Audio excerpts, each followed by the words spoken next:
The following is a presentation of iRacing on PTR TV. We'd like to thank all of our channel partners for their support. Please like and subscribe to the channel, and we hope you enjoy today's broadcast.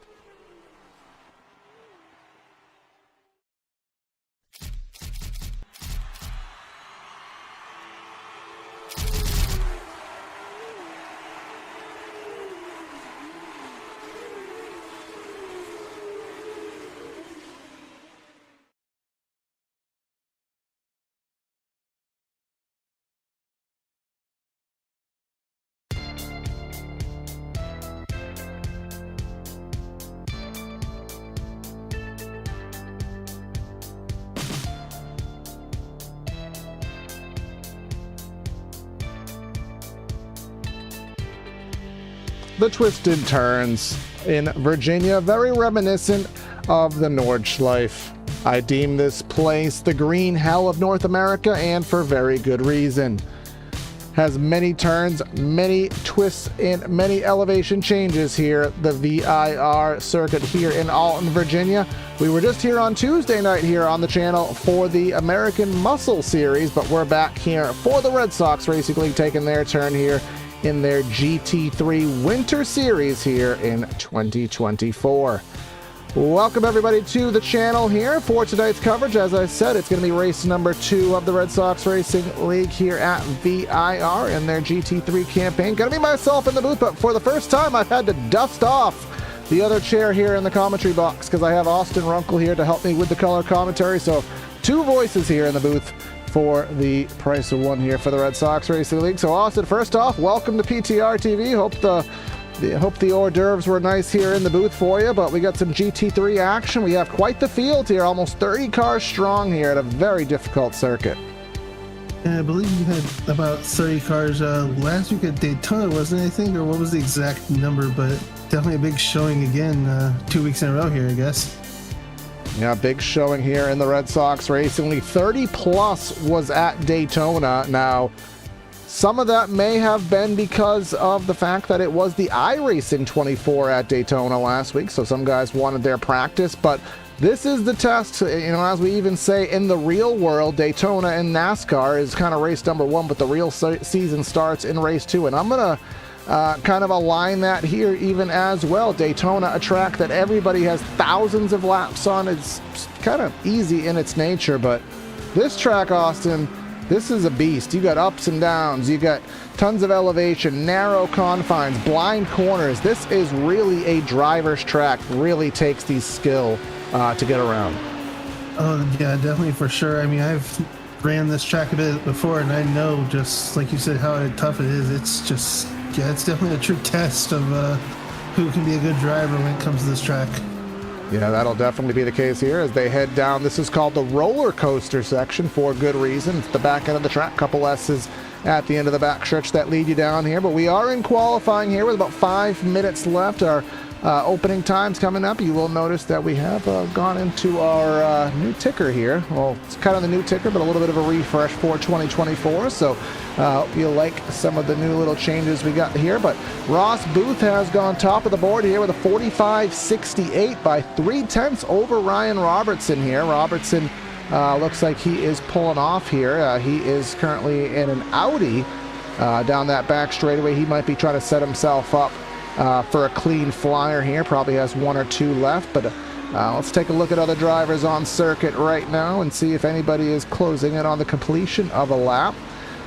We got league admin here, Les Turner, coming in on the back of the circuit here. You can see fast time of 45.6, and that is his live lap. He's about a second off, so not too shabby for him. In the Batmobile, Les Turner always rocking the Batmobile as they head through the famous Oak Tree corner that unfortunately is less an oak tree, as I think we know what happened a few years back. Mother Nature kind of decided that that oak tree wasn't ready to be had, and many upset. But Les Turner completing his little qualifying lap right there, and we'll see what happens if anybody can take Ross Booth off that pole. But I think you said that Ross definitely is always one to show up. So I think it might be a very tough challenge to knock him off that pole though tonight. Yeah, here comes Ryan Robertson in the opening part of the circuit here. I believe, I'm not going to know the corner numbers here as good as I should have. Maybe I can get a map up here, but that was NASCAR Bend. Then you head through a set of S's here. Not an easy set of S's, but you try to straight line them as much as you can.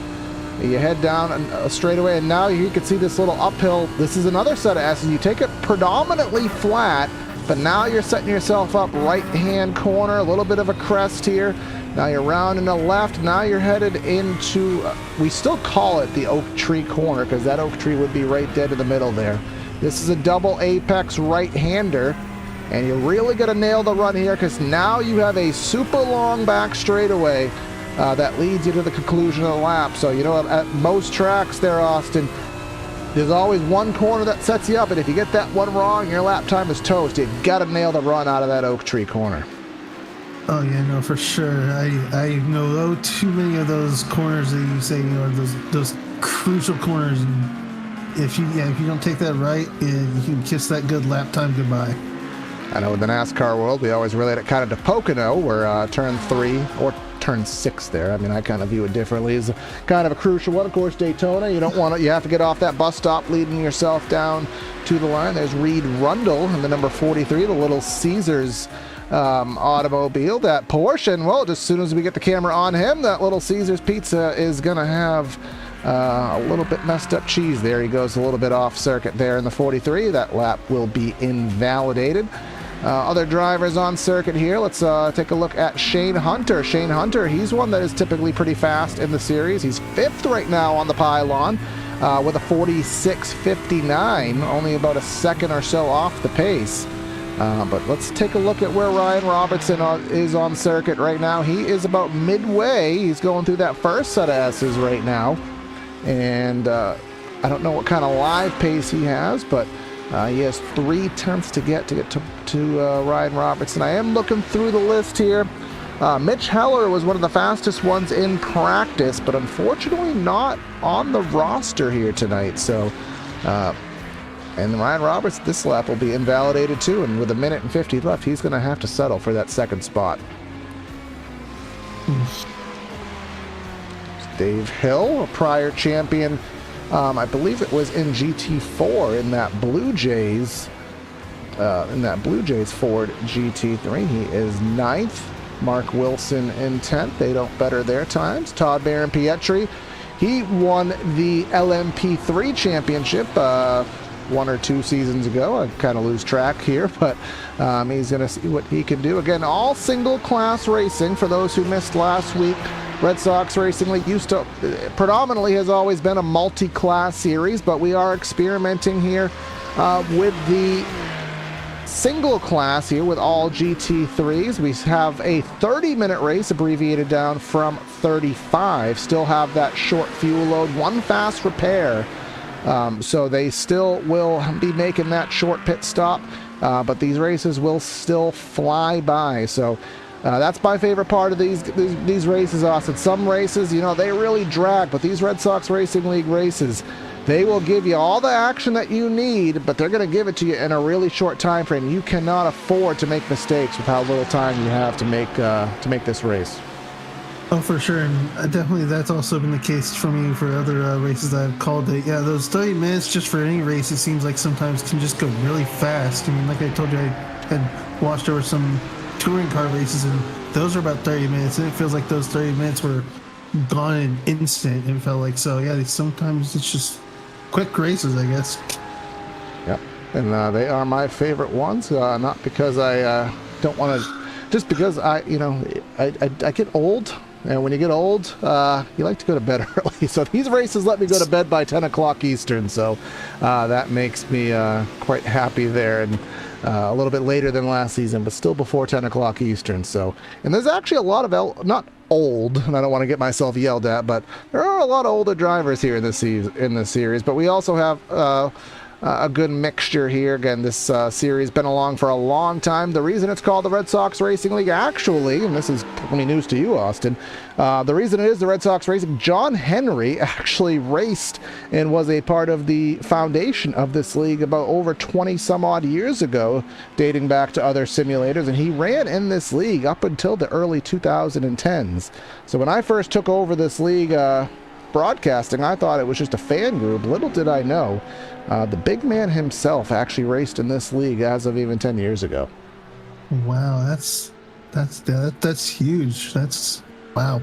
I mean, if it wasn't for John Henry, iRacing would not be a thing, because he put a massive investment to get the infrastructure up, and he did it not out of return. He did it because he just loved the simulator world. So, of course, that's a little bit of backstory of the series. We still are enduring the loss of Terry Dahl, so still missing him, our league admin and driver for many years here in the series. Fortunately passed away last year, so still missing him. Rest in peace, Terry. Hope you're looking down and acknowledging that this series is in a massive growth state, pushing 30 cars here at VIR, and we are in our qualifying countdown right now. Well, so anybody on track, which the only driver on track right now is Jeff Ryan, and he will not get a lap in, and he's pitting right now. So qualifying essentially over.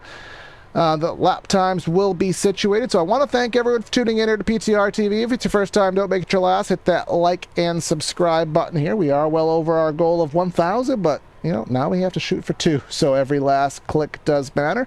We will be picking up here pretty shortly. We already have the Red Sox Racing League back in action, the AMS Bustle Series with the Mustangs on Tuesdays, and NASCAR and late model time will be coming up in mid-February. So we are fully booked for the season here. Glad to have Austin helping me out here tonight, but that timer is going on down, so we are going to get ready to give you that PTR TV starting lineup here in just a matter of a few moments. So I will get ready on the back end.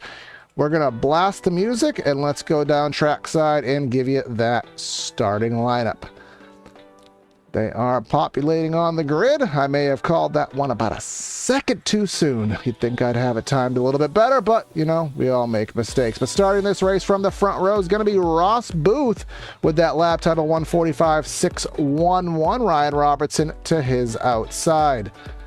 Next row, we have Tommy Ryan and then Andrew Humphrey in the 4th spot, Sheldon Rosenbaum, and then Robert Cancian in 6th. Les Turner in 7th, and then Shane Hunter going to be in the 8th spot. 9th and 10th is Dave Hill, and then Robert Barros in the Lightning McQueen mobile. And I'll hand it off to you, Austin, in 11th. Here we got 11th is Mark A. Wilson, and next to him in 12th will be Reed Rundle in that 43 with that 146. And then we have in 13th Joseph Cherry with Matt Owens right next to him in 14th. Then Todd, I hope I don't butcher Maren this name. Pietri. Maren Pietri, okay. In 15th with Nathan Lafayette in 16th next to him. Followed by Kevin Kyle and Mark Pedrowski in 7th. Yeah, words.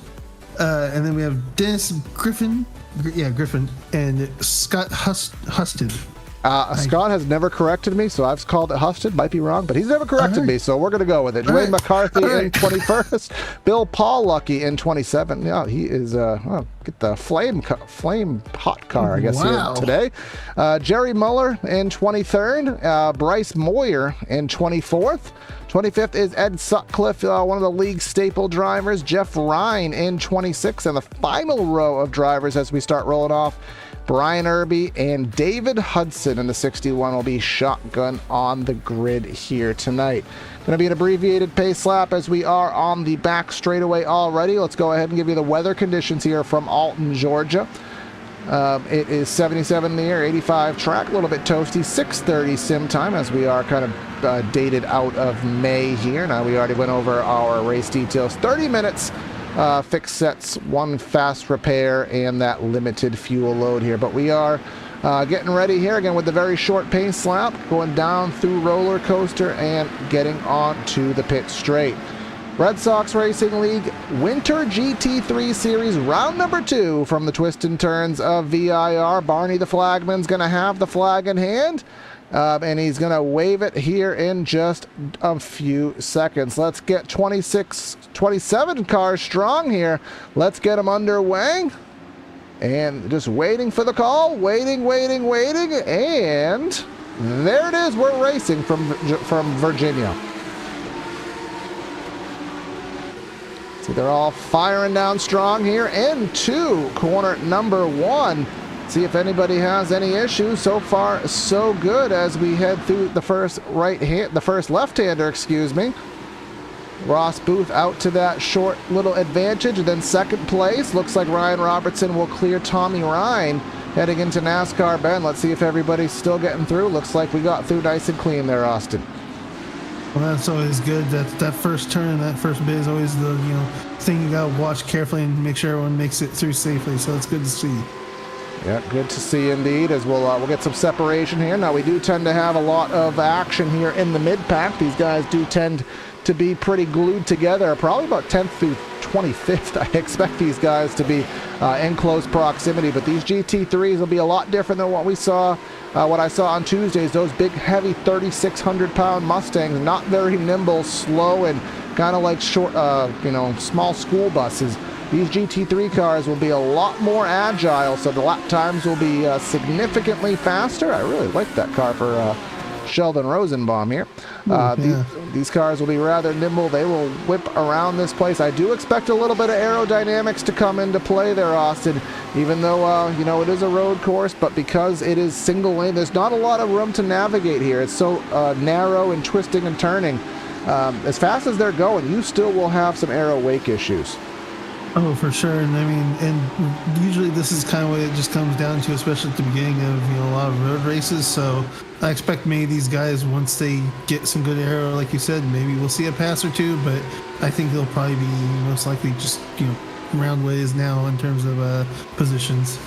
We'll bring up our track map just as reference. You can see everybody on the pit straight here, but Ryan Robertson closing in on the deck lid there of Ross Booth here, coming through the opening couple corners here. Left-hander, gotta nail that curb. He didn't really hit the curb as good as he could have. He got all that room to the left of the track. Now you turn yourself in for the left-hander, straight back to the right, kind of a double apex right-hander. Cut back for the second half of it. Hand through the S's. You'll get a little bit of a slipstream here. Not too much, but enough that will help you because you are getting some pretty decent speed here. See, 145, 150. When's he going to back off? 153 through all of these undulations here. That takes some guts to do. Now left-hander down the hill into Oak Tree. Let's see what he gets down to. Third gear, second gear. Does he pull first? Keeps it in second, down to 55 miles an hour. And let's see what he gets to at the end of this long back straightaway.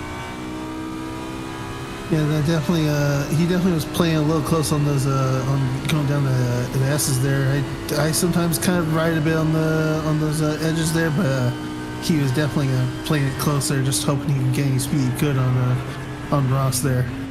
Looks like he got about that 150 some odd mark there, and down to second gear, and kind of remain in that configuration here. Again, down roller coaster to complete the lap here. So that is the time around here around VIR, and these guys have pulled about a 2-second gap on third place Tommy Ryan, who's kind of leading a quartet of sorts. Humphrey, Rosenbaum, Cansian, and then Les Turner dropped back in 7th spot.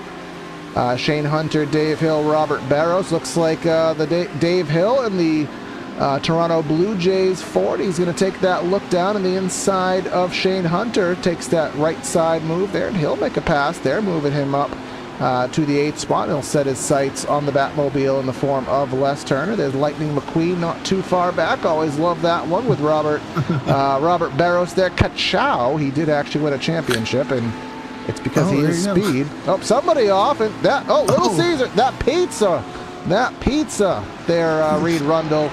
It's going to be late. I don't know if we have a 30-minute guarantee, but might have to engage it here. Let's try to see what happens to Reed out here on replay. almost looks like a hardware failure. He just went, we'll have to go on board. He just went straight. Oh, this is, I don't know why it keeps switching here to the wrong driver. Here we go. Now on board with Reed. I don't know why he just went straight there. That's kind of inexplicable from my perspective, but Yeah. we'll switch back to live footage right now. And you can see that Ross Booth is starting to pull the gap out just a little bit, upwards of a second. Now on the stopwatch, Ryan Robertson was pretty close. I'll bring up the battle graphic here, and you can see a 45.7 to a 45.6. So actually only about a tenth slower, but some mistake had to have been had there. Oh, I can't do that, or it breaks the graphic. Last time by roughly half a second. So Booth definitely showing that speed here, and at a track like this, you know, definitely skill, speed, comfort with the track's going to come into play, but we'll see with pit stops and potentially lap traffic at the end of it, anything is possible that can come into play and slow us down a little bit. But let's go back through the field. I'm sure something else is going on for us to take a gander at while the lead battle has fizzled out. Yep, indeed the case that we have is that car and all these new paint schemes that I've never seen. I think that's Todd Pietri in the 808. Yes, it is. Bart Kodrowski just behind him. Oh, we got someone around. Oh, I just saw that in the background there, but yeah. Not sure who that was. See if I can get something. Looks like it may have been Bryce Moyer here. Yep, it was. We'll get that queued up. Bryce Moyer here on replay. He's underneath that is Bill Paulucky. And yeah, he forced the car in. Now it's surprising there. Kind of might have been an iRacing deal. Surprising that he spun and not Paulucky, but I'm sure Paulucky is happy that it happened in the way that it did. But Moyer will drop back to the 21st spot.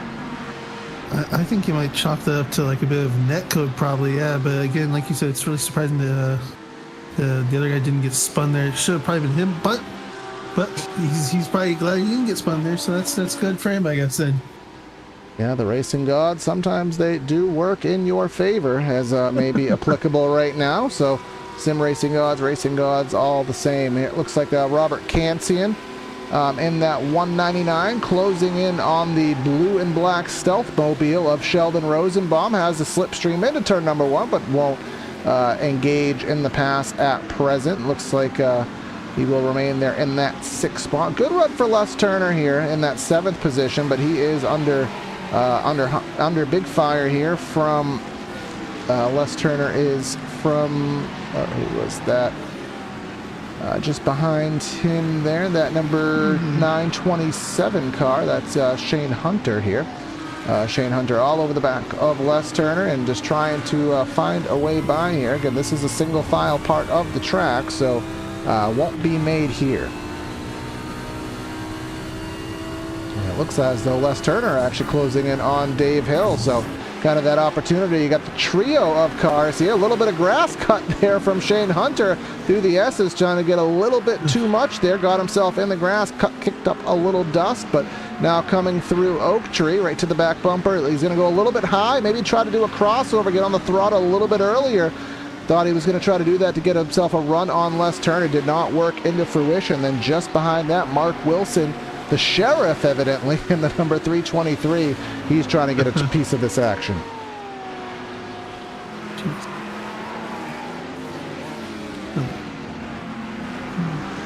They're coming down the back straightaway here into Roller Coaster. And looks as though they will remain in that configuration. Going a little bit further back, we have Scott Husted in the number 12 car. He's closing in on Todd Pietri in the 808. Nathan Lafayette just ahead of that. Lafayette closing in on Joseph Cherry in the appropriately colored red Ferrari here. That's all in the mid-teens. Not missing anything up front. Booth has pulled away by now 3 seconds over Ryan Robertson, so starting to really show his assertiveness here. Again, at a very difficult track. And just to reference other tracks that we will have on the schedule, here this season, if I can pull this information up in a timely manner, which probably should have checked that ahead of time. Yep, so Road America will be next week, February 1st, if you're watching this live. So Road America, I kind of chalk that in the same category as a Daytona there, Austin. A track that a lot of straightaways, high speeds, as we have side by side here, Lafayette and Husted. But Road America is a track that everybody knows back of their mind. Relatively easy layout, a lot of speed, a lot of slipstream, a lot of braking zones. I think that will really be one of those almost Daytona-esque races. Oh, for sure. If there's a road course that I've done many a time myself and ran many a time myself, it is definitely Road America. So that is going to definitely be one that I think we'll see. I'm going to obviously know what to do there and just maybe get in a groove and get past on people that maybe don't exactly know the best, but everyone should know, like you said, Road America there. So we'll follow that up with a race at the Chicago Street Circuit. So that will be complete opposite end of the spectrum when it comes to difficulty. Mossport and then Bathurst here, but we have a really good battle, a really banging battle here with Lafayette and Husted there down the back straightaway. We'll see who's going to cave in into the S's end of the straightaway. Looks like the 00 had the position. I thought he had the position, but Husted really dove it on in there and took it back, and obviously Lafayette decided to play it conservatively, which is the best decision to make because you don't want to risk the wreck. And coming into the pits is Lafayette. He's going to sail it on in there. Speaking of sailing it on in there, that's Dennis Griffin forcing guys in the grass right at the entrance of the pits. He's going to tow. Let's go back and see what happened to Dennis there.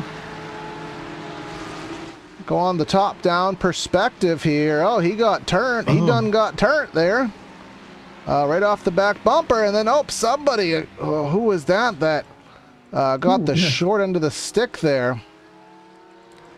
So I don't quite know who that was that got hit, but when Paul Lucky went into the middle of the track, somebody did not get through it very cleanly, and unfortunate. Two people got caught out. That may have been Ed Sutcliffe here. It looks like it may have been, just based on some back-end data. May not, but I believe it may have been. So, but that was the first pit stop 12 minutes into the race, so that will be within the fuel window. Typically, fuel stops tend to be halfway to roughly 5 minutes left. That's the trend I've noticed. I've seen guys pit as early as possible. I've seen guys pit with 2 minutes left, but I thought they were going to try to stretch the whole race. But in the case of Ross Booth, he can kind of call his own shot. He's up by 4.6 seconds, has a 1 second lap differential. You can see here 45.8 on his last time round, and let's see what it is when Ryan crosses the stripe, a 46.4, which is still a great lap, but a great lap that's 0.6 off of Ross's pace. So Ross is just out here on a Thursday night drive. Yeah, I did look back. Yeah, it was Ed Sutcliffe that got hit there off the track on that spin. So look back a little bit and did some digging there. Yep, so I got poor luck for Ed Sutcliffe here. Now they do get fast repairs. I don't think he's taking him. He may have had to tow because where he was at the start of the pit straight, you can't go backwards back to the pits. He would have had to go the full 3-point-some-odd miles around here. Now that was clearly not feasible for him. Had to take the extended tow. Does have a fast repair, the backup car, however you want to verbiage it, but unfortunately, that will hinder his efforts. Dennis Griffin, the only car fully out of the race. Now Nathan Lafayette, first and only driver to pit outside of an incident. He's back in 25th. Now the way that this could work out for Nathan, now obviously he's not going to win, but in relation to the guys he was around, he was in a pack. So obviously in a pack you're gonna run slower because you're around guys. You have to back off, you have to give space, but now he can just kind of run his own pace right now. He's running by himself, kind of almost like a time trial. When the guys he was racing, they're all slowing each other up. So this actually could work out for him, once everything shakes out in the end. Yeah, I mean, one thing, obviously, no one likes to be by themselves on a road course, but that is obviously the good thing because you don't have to really worry about people around you. You can just, like you said, kind of just drive your own line, get all the speed you want, and not have to worry about anyone except your own car and your own driving. So that might pay off for him by being by himself and having already pitted. but I guess we'll see. Yeah, when everybody shakes out, that's all how it works out. Is this whole league is based on the pit stop. You have to run decent times here. Here comes Dave Hill with the lunge into the corner, trying to get underneath Shane Hunter.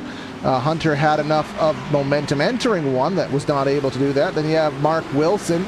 He was kind of making Les Turner just probably a little uncomfortable in the mirror, not knowing if he was going to make the move or not. But looks like Les is getting through this section of the track a little bit better than Mark. Mark, a driver, again, he's one of the league staples. I've been covering this league since 2018, and he's one of the guys who's been here since 2018. And I finally first time ever got to call him into victory lane last season. That was kind of fun to do. I always like, when getting some new guys into victory lane. So I don't think it's in the cards here tonight, but, it's good to have him being successful here. The closest battle, at least in the front end of the pack, I would say, is Ryan, Humphrey, and Rosenbaum. They're all within a second of each other, third through fifth.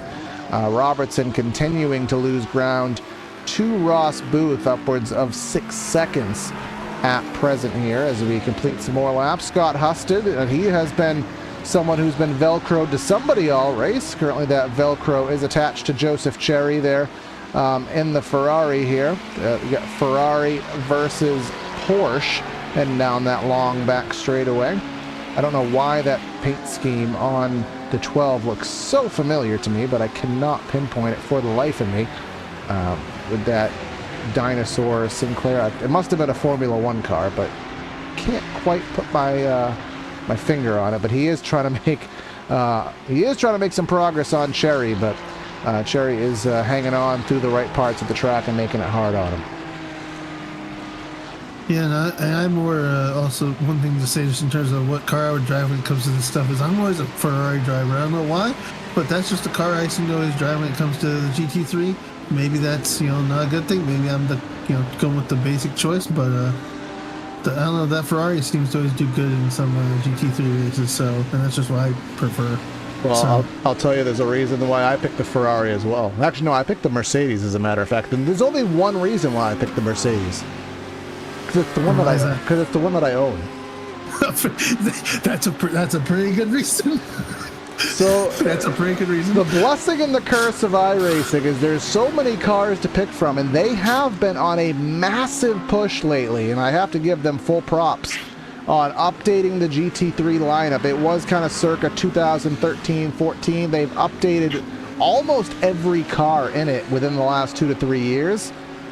And just going to be frank, I don't have time to race as often as I used to, so I picked one car to rebuy, and the rest of them, we just download and we have them available to broadcast. But I can't buy 8 cars. That's just not my flavor at the moment. So the Merc might be a good car on certain tracks. I don't know. I know it's kind of a big daddy compared to some of the BMW used to be the big daddy car. I don't even think that one's still available, or if anybody drives it. No, there is a BMW in here. It's actually David Hudson. He is the lone one that I see, and he's back there in the 20th position there. So whether that's akin to him not liking this track, or the BMW, not quite sure. Yeah. Actually, there's another one. We got another BMW. We got Jerry Miller back there, all the way back there in the back. So maybe it's akin to the BMW, or it's akin to the drivers. I don't quite know, but a little bit of A, a little bit of B. But closing in on the 10-minute mark in this race, 11 minutes left here on the clock. Still haven't seen pit stops from 95% of the field, so those will be due up at any moment. And we'll see if anything shakes up. I wouldn't expect anything from the front. The only thing that could take Ross Booth out of this position is himself, and that would be a pit stop error. That would be not taking enough fuel. That would mean putting himself off track. And I don't expect any of those things to happen, but it also is racing here. Joseph Cherry, just talking about Ferraris, he just made a pit stop. He was kind of a mid-tier driver, but these kind of races, Austin, I don't know from your driver's seat history, if you've ever had one, the races that you are dominating, the races that are yours, nobody has anything for you. Sometimes those are the most stressful because, like I said, the only thing that's going to take you out of this race is yourself. It's not like NASCAR where it's going to be a caution and a fuel strategy or a pit tire strategy or a dive bomb. Here on a road course with no cautions, the only thing taking Ross out of this race, well, I guess there's two things. It's himself and his internet going out. Yeah. Or a hardware failure, just something obviously on his own end. I haven't ran into anything in terms of having like a real lead on any road courses, but I'm sure I'm sure that the stress he's probably worrying about being up there in the front, hoping he doesn't make a mistake, is probably immense. But I guess we'll see. I think he's got this kind of locked down otherwise right now. Sheldon Rosenbaum coming in the pits, and one thing I've had this conversation with quite a few people where, as a driver, we say in the booth, all right, you can go 80%, but sometimes a driver doesn't know how to go 80%. The safest thing for them to do is just keep doing what they're doing, because if you try to run safer, you're changing your routine, you're changing your rhythm, and that's actually more prone to cause you to make a mistake. So you'll see these guys up front still run flyers, which he is still doing. He's still running some flyer lap times, even though he has the lead, because if he does anything different, he's probably going to be more apt to screw up. Yeah, it takes one mistake and he could lose that that gap that he has. I mean, simple as that. Just really keep down the flyers, because otherwise you lose 1 second. That could be the 1 second difference that all of a sudden gives Ryan the chance to catch up to you. Well, we have had a fair amount of drivers take to the pits. We'll pull up the graphic here. Matt Owens, this is maybe a perspective of what to see. 9 seconds here on the pits with a 31-second pit delta. That pit delta, of course, being from cone to cone, including the pit stop. How long you spent in your pit process. Now, it seems, just based on what I'm seeing on the back end, you actually, I think, have this available to you on your timing sheet, Austin, that most guys seeming to spend in the lane about 31, 32 seconds, somewhere in that ballpark. So that's kind of what we'll be looking for. Of course, the later you pit, the less fuel you need, so that could be lower. One little nuance rule with the Red Sox Racing League is you don't just have to make it to the checkered flag on your fuel load. You have to complete a full cool down lap and make it to the pit lane under your own power, or you will be penalized by 6 points in post race. So if you are in it for the point standings, you definitely you got to make sure you have enough, and then just a little bit extra to make sure you get that cool down lap complete.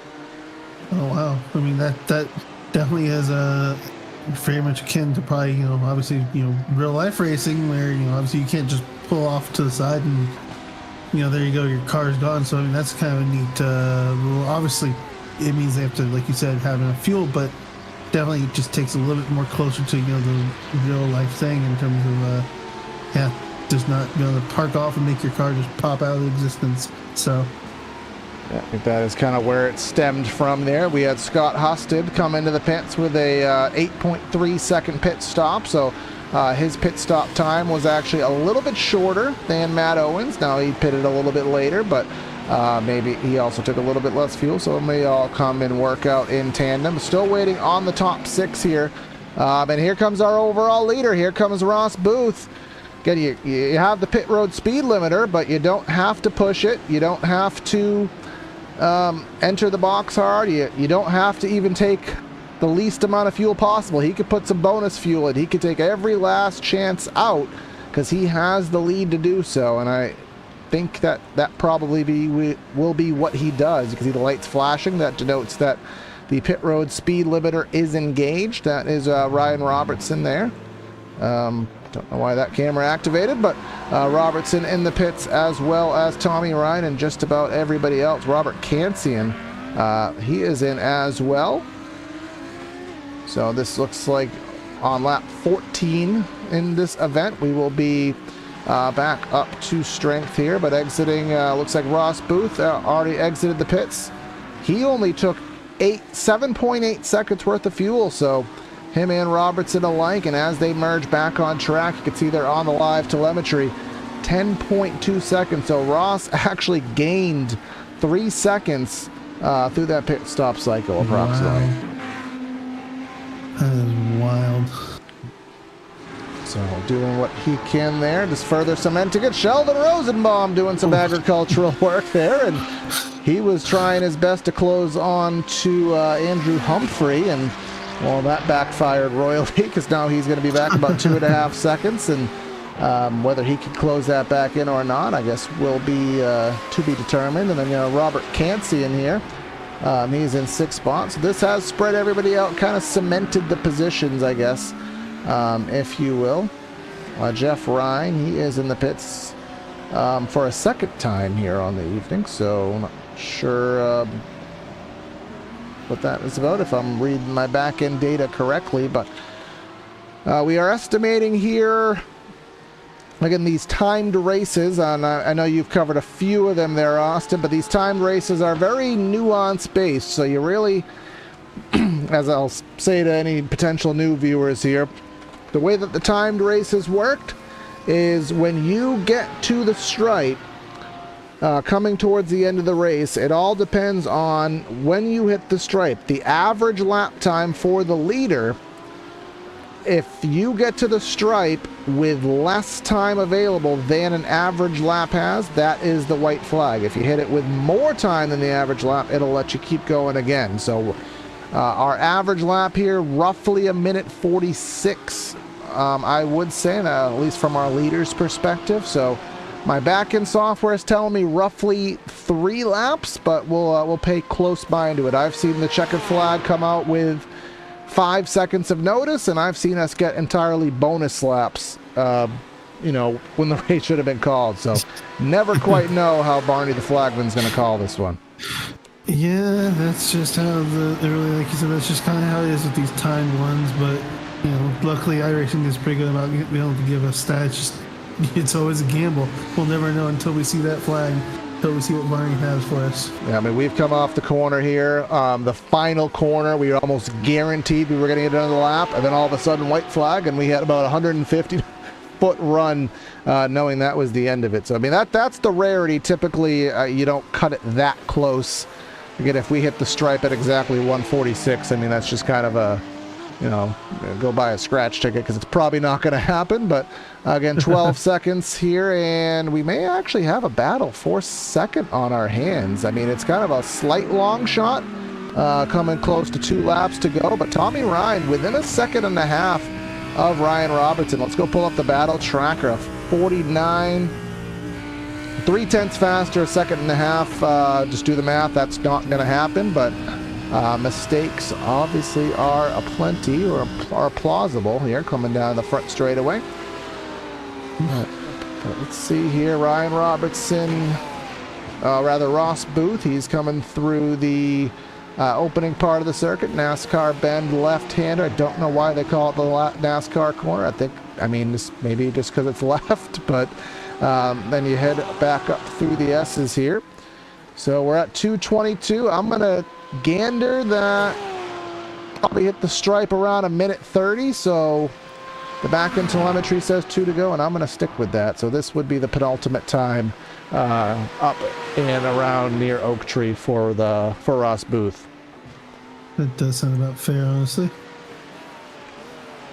So let's see what happened here. Andrew Humphrey, I saw some smoke there. I'm not sure if something may have happened. I do have a trigger here, so let's investigate. Andrew Humphrey in the 69. He's in the top 5. Oh, he just looped it right in front of Sheldon Rosenbaum there. So that was in the top 5. He just sacrificed the top 5 spot, went down to 7th here, off of a last-second mistake. So unfortunate for him, but he'll still salvage a good run. But a top 5 is always better than a top 10 there on the stat sheet here. But coming down to the conclusion of the lap, and I pretty much called it with a modest amount of accuracy here. We'll hit the stripe with just about 1:10 left, so that will be enough for Barney to give us that white flag here as the sun does go down here at VIR. We won't had to turn the headlights on. Good thing, because there's no stadium lighting here, but we'll have ample lighting here to come around, and barring any absolute catastrophe, Ross Booth will get his first win of the season here in round number 2.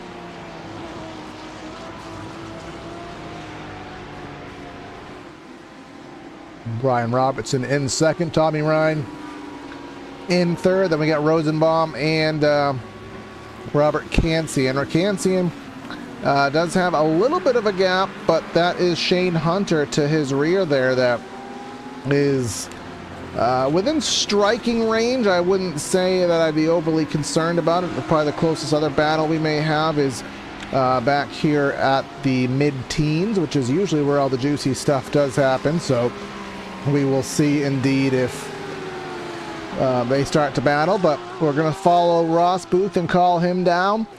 Ross, always a driver that you look out for within this series. Hasn't been in here full-time as of late, which is partially why he didn't win the championship last season, but he's in here for round 2. Hopefully he's in for the full season, because I know he's going to have a great bit of competition, and he's going to come to VIR and absolutely dominate. I don't think there was any point in this race where he was under fire. He had the pole, he pulled away. This was him from the get-go, flag to flag, down roller coaster. He's going to want to go to Disney and go on a roller coaster, because he's going to get the prize, the check, and the fame. Ross Booth flashes the headlights, and he will get the victory here, the overall victory here at VIR for the Red Sox Racing League. And a fair bit back there in second is Ryan Robertson. He's going to come on down there, and he'll take that, with Tommy Ryan a close third here. So good bit of running here. Not something that we see. Again, I know I kind of told you a little bit. Booth and Robertson, always someone, they're trading the lead, they're battling. It is very rare that it's not even close, but you know, those kind of races happen sometimes where, you know, someone has the secret sauce and you just wish you had a taste of it.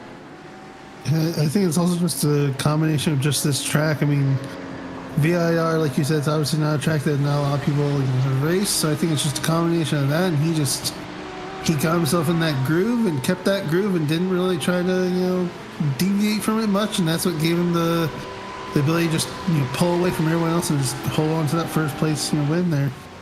Now, just due to the nature of this track, how long it is, the lap time variance, other issues drivers have had, it just takes a little bit of time for these guys to actually complete the race. So I don't want to get into our post-race show until everybody has completed, or at least the majority. And it looks as though that has happened. Barney is just waiting to wave it. He's getting his arms a little bit tired here, but waiting for Moyer, Hudson, and then Ryan as they cross the stripe. That will conclude today's efforts here. But while they go ahead and do that, we can go and run down the results here and get into our post race. So hopefully these guys will come in and we can have a quick word with some of them. But here are our English is hard.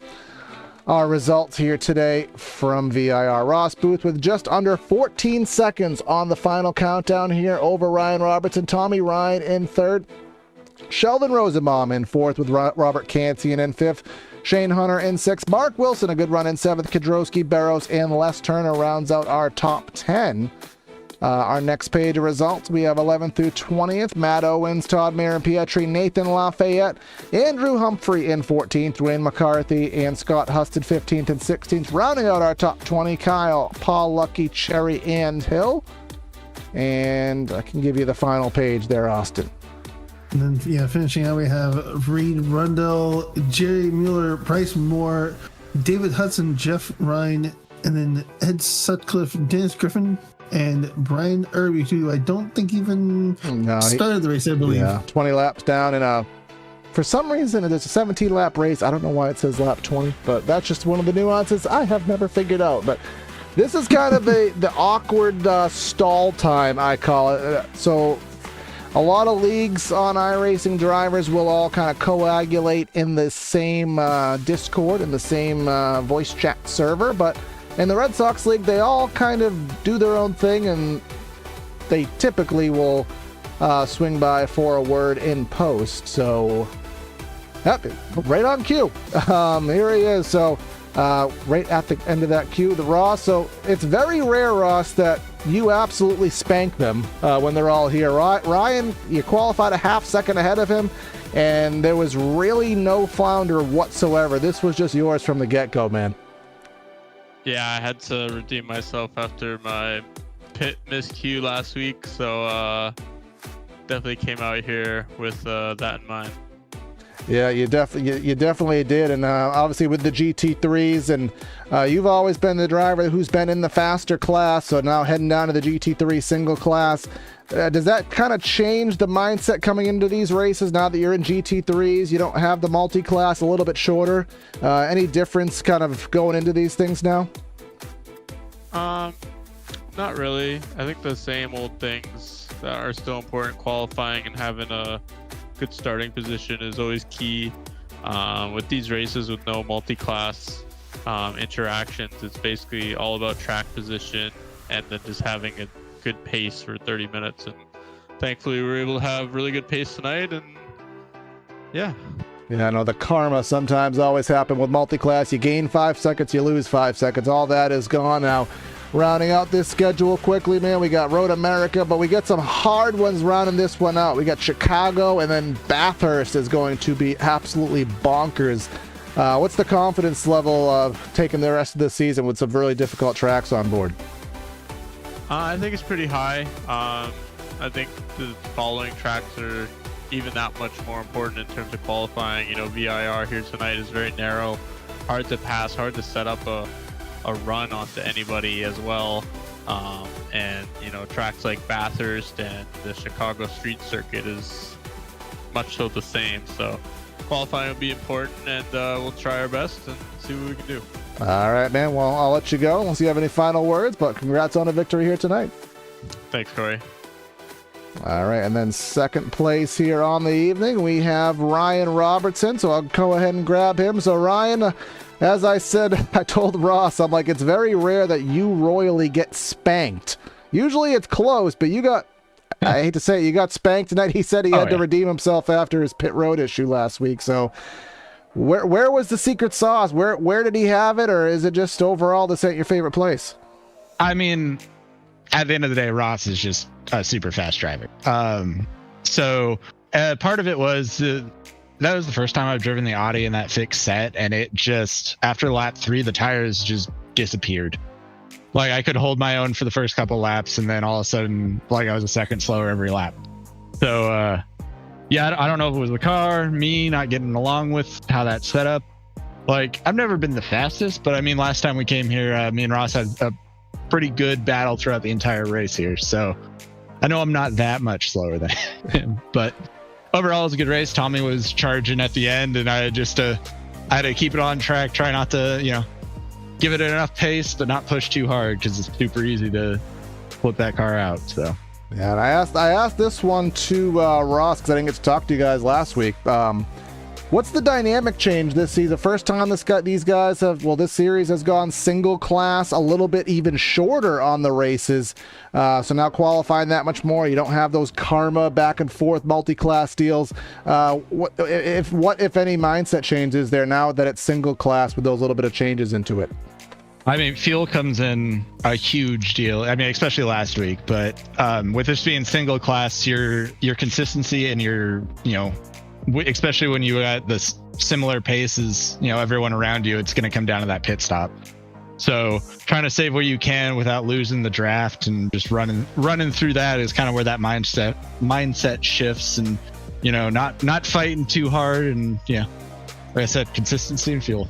Yeah, exactly that, man. Well, next week, Road America, a lot easier of a track. We'll see if you can unspanked, or however you want to word it, man. But I'll let you go, man. We'll catch you soon. Yeah, thanks, Corey. Real quick, shout out to my team, Satellite Racing, and our sponsor, Dr. Dabber. And shout out to Les for running the league and you for passing. Hell yeah, man. We'll catch you. Good luck. Yep, see it.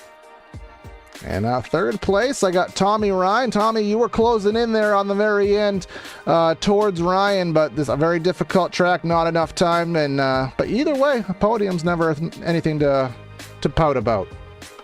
Yeah, he was right there in front of me, man, and I was trying so hard. And when you start trying so hard, you start doing stupid stuff, and I was just, you know, slinging the car around and about went off track a couple times, just pushing the thing as hard as I could. And tires were getting mad, the brakes were mad, I was getting mad. But I'm real happy with the podium. The last time I was here in this car, I hit the grass over there near the oak tree and put it in the tires and killed probably a couple spectators along the way. But well, we didn't tell any of the officials on that one. But interesting fact here, I'm looking on the back end because I have the telemetry up. So your best lap was almost 0.8 of a second slower than Robertson's last lap. But ironically, you were faster than him at the end. So you didn't have the all-out pace. But like you said, you were there when it mattered. Did you kind of notice you didn't have the short-run pace or the blinding speed, but you knew you had the consistency? Well, what I didn't have was good brakes, because that's where he was really beating me in the corner. Was in the turn one was my biggest Achilles, man. I couldn't charge the corner like he could in other cars. Once I got the thing in there, I mean, it would drive off really nice, and then through the little technical parts, it was really good. But it was just really under braking, and then if I made mistakes in those little technical things, and then it was just kind of game over. Well, we'll have to get you some good braking next week, because Road America that's all it is braking zone. So you'll have to get that fine-tuned, and I know you will, man. But any final words before I let you go? Oh yeah, man. Thanks for my sponsor, Northern Tooling Equipment. Thanks for Les for keeping this thing alive. I think I said this the other week when we were at Daytona, but he does a great job, man. He's been doing this thing forever and ever and ever. So thanks to him. Thanks to you guys putting on broadcast, and see you next week. Yeah, I know he was in a tough spot, but he's keeping it going and doing a great job. Record numbers, man. So great to see. But we'll catch you soon, Tommy. All right, bud. Thanks. All right, well, that's a broadcast here on the channel. Congrats go to Ross Booth. Any final words there, Austin? Your first time here with these guys? I mean, these guys definitely put on a good show. I can't wait to see how they're going to be at Road America. I really am looking forward to that Chicago street course, because with these cars, that's going to be probably an interesting race. So I look forward to that one for sure. Yeah, there's a couple corners there that makes you want. I mean, if a NASCAR stock car can fit, a GT3 can, but it's definitely going to be some close quarters at certain points. But Road America next week won't be a slouch. Make sure you stay tuned. We'll be back live on Tuesday with the AMS round number 2 at the Nürburgring, followed by round number 3 here of the Red Sox on next Thursday right at Road America. So that's Corey and Austin signing out of the booth. Have a great night, and we'll catch you next time.